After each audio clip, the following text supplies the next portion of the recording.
do not put all your eggs in one basket, no matter how much you think it's the one thing. Like, even if it is all you ever wanted to do, that's great, keep pursuing it, but you're gonna have ups and downs, so have the boring stuff in between that's gonna keep you stable and you're not as desperate. It's like an energy thing. Like, they can kind of sense when you're like, please, I need this to feed my family. They're like, whoa, I don't want that energy in my show. Whereas like, once I stop caring about things, that's when people come to me. They're like, we don't even need you to audition.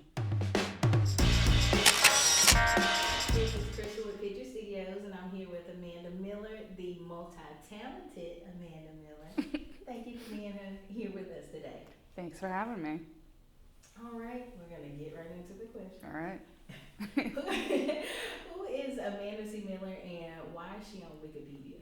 Oof. I mean, the first one's like an existential question. I don't even know. I'm a voice actor. I'm an actor in general, a comedian, writer, probably wanted in a couple states. That might be why I'm on Wikipedia. So this is a random story. On my Wikipedia, it might not be there anymore. I had posted a joke tweet on Twitter about when people were like, what's Sailor Jupiter gonna sound like? I was like, she's gonna sound like Harvey Fierstein. So I put a YouTube clip and Harvey Fierstein talks like this and he's like got like that smoker's voice. And somebody took me seriously, and for years it was on my Wikipedia. I don't know if it's still there, but they're like, Amanda Miller used Sailor Jupiter's the inspiration, or as Harvey Fierstein is the inspiration for Sailor Jupiter. So not only do I have a Wikipedia, but it's ridiculous. I was born in Birkenfeld, Germany. It's a small little town. I don't even think there was a base there. My dad was in the Air Force, but because my mom was a European citizen or a member of the EU, so she was able to have me off base at one of the nice German hospitals or something. But it also means I can never run for president. So sad. Sorry, America.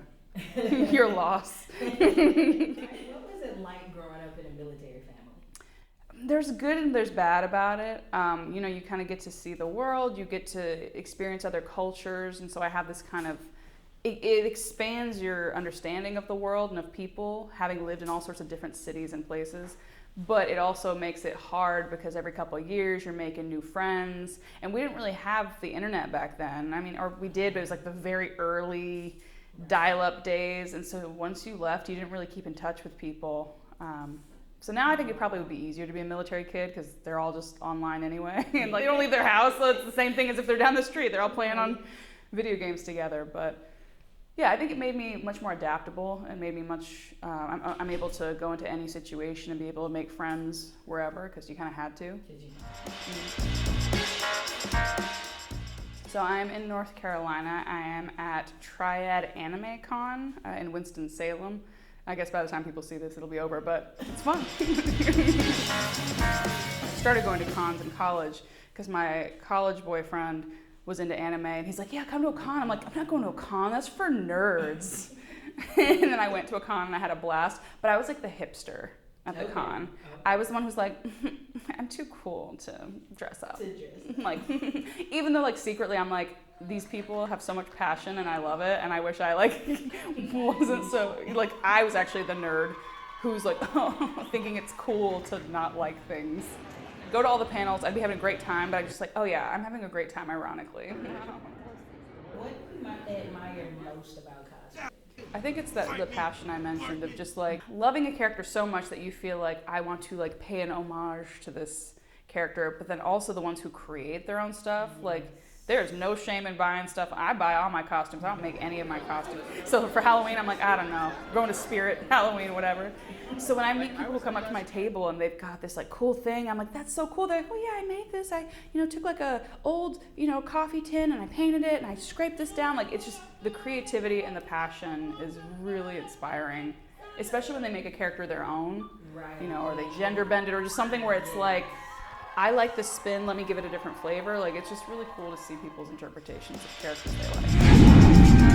I'm not gonna lose here! How would you describe Boruto and Sailor Moon for someone who has never seen them before?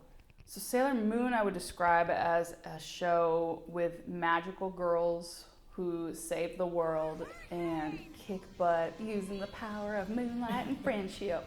It was the first show I saw as a kid where I'm like, what is this? it's magical and it's all like me and my friends can be all the characters. Like it was really cool. And then Boruto, I mean, if I was cheating, I would just say, have you seen Naruto? Yeah, it's this kid. Like, who hasn't seen Naruto? But I guess if I had to describe it, I would say like it's like there's ninjas. It's a coming of age story with ninjas. That's like a very like dumbed down way of, but like, you know, he really grows into himself and he starts off with this sense of kind of entitlement and like not understanding what his dad's been through, and he's like, oh, my dad doesn't pay attention to me, blah blah blah blah blah, but he kind of matures and learns, like he learns nuance and he learns the, you know, like just because his dad's not perfect, he's still a human. And like I really, so yeah, coming of age basically. Yeah, it is coming of age. It is. Coming of age father-son story with a ninja backdrop.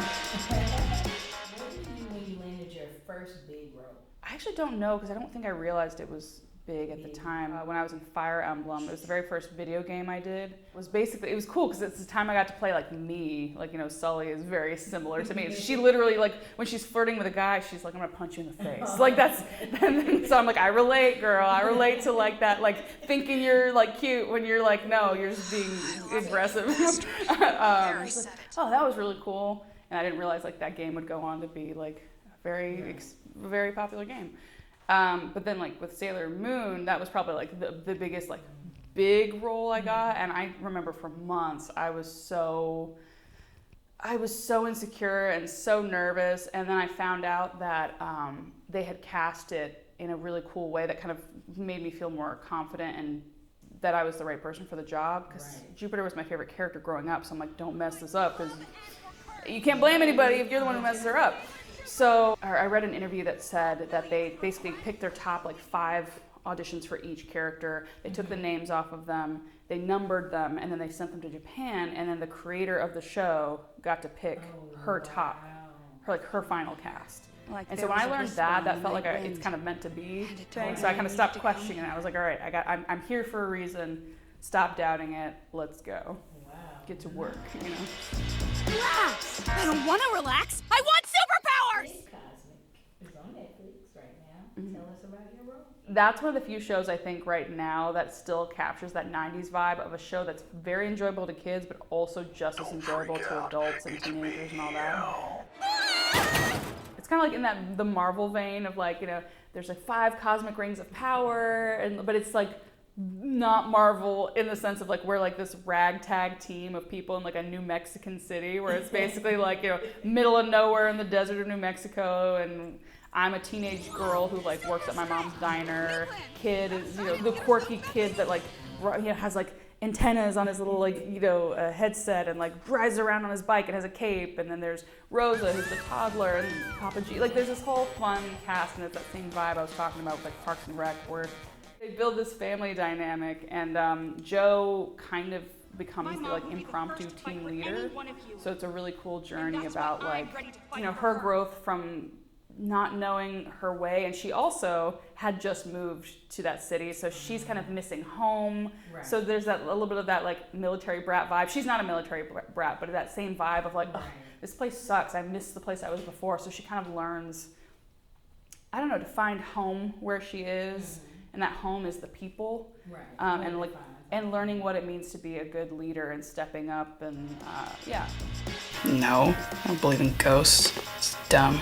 Well, what do you believe in? Meat Lover's Pizza. Tupac is still alive. And dollar bills, y'all. Tell us about Ghosts and Stuff. So Ghosts and Stuff was a web series that I did back in like 2016. I really loved Parks and Rec.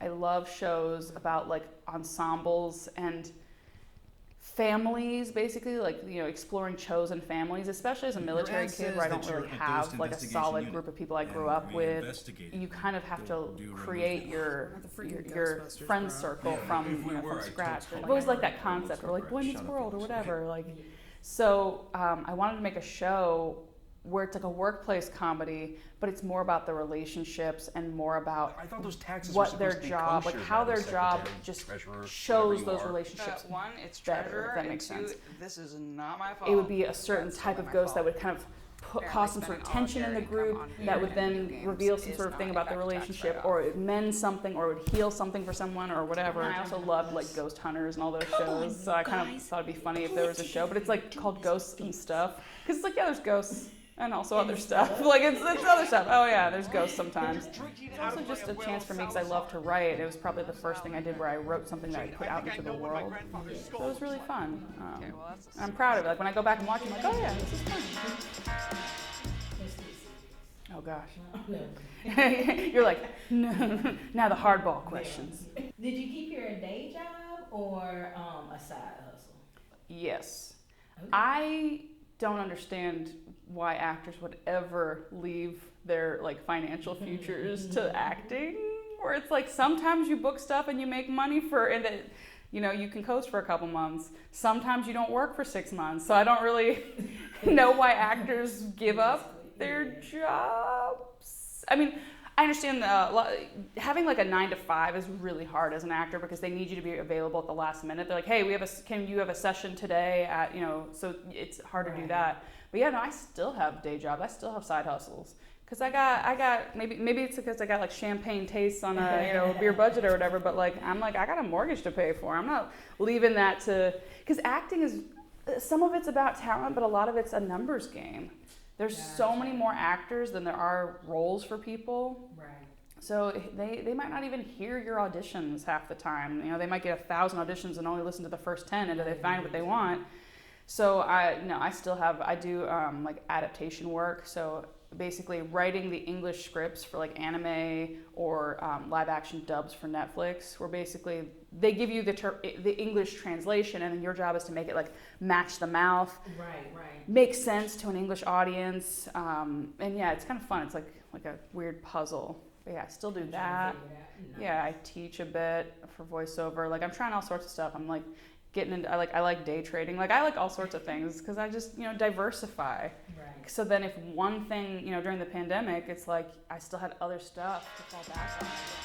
What is your podcast or website? I really love, there's a podcast called Old Gods of Appalachia, and it's like this, I really like my horror stuff. It's weird because you were talking earlier before the thing. I'm like, I don't want to see ghosts. You're learning more about yourself. But I love good storytelling, and or like Welcome to Night Vale. Like these podcasts have this like spooky vibe. It's always magical realism is my jam. Darkness, like I don't know. So Old Gods of Appalachia is really good, and it takes place in like this old backcountry, like in Kentucky, like, and it weaves stories together over generations, but the characters come back into play, and it's very good. But I love those kind of things. What advice do you give to your younger self? A lot. Jeez. I mean, one of the things is just because somebody else says something, it doesn't mean it's true. So especially if somebody says something about you, that doesn't necessarily mean, like, I mean, sometimes people are telling you wisdom and you should listen and go, do they have a point? Right. But realizing just because somebody says, oh, you're this or you're that might speak more about them than it does about you. So like having a strong core sense of self and not relying on what other people think is huge. You're so much more free. I would also say don't chase people or things. Like let them show you who they are or what they are. So if it's a friendship or a relationship or a job might be different. You do have to follow up a little bit with jobs, but like, you know, when it comes to like a friend, yeah, if it's like a, you know, like when you go into that audition room, if you have that sense of like, I need you, you know, more than you need me, then it's like they're gonna pick up on that. But if you're just like, hey, I'm here, I like, don't say this, but like have the energy of like, I know what I have to offer, and I would be great on this project, but you know, you'd be lucky to have me. Don't say that, you know, but like have the energy of like, I offer something too, as opposed to like, please, I just need you to validate me. So same with friendships, like know what you have to offer. And I would be like, little Amanda, if that guy says like, oh yeah, let's hang out sometime, like, and they kind of seem haphazard, don't follow, like, or let them follow up, you know, like don't chase a guy and be like, it's not that he didn't see your text. It's not that, you know, it's like people tend to, if they're interested in you as a friend or romantically, like Right. Let them come to And you as let well. them. It'll be a give and take. If you're the one doing all the energy, and if you pull away from your friendships and you realize, oh, they all don't follow up and don't want to hang out, then like let it be. It's not gonna be a good feeling. Yeah, leave room in your life for people who want to be there, I guess is the way I would sum all that up. Is basically like, then the ones who are there are the real ones. Yeah, always. And it feels so much better to have people who want to hang out and who, it's real, you know?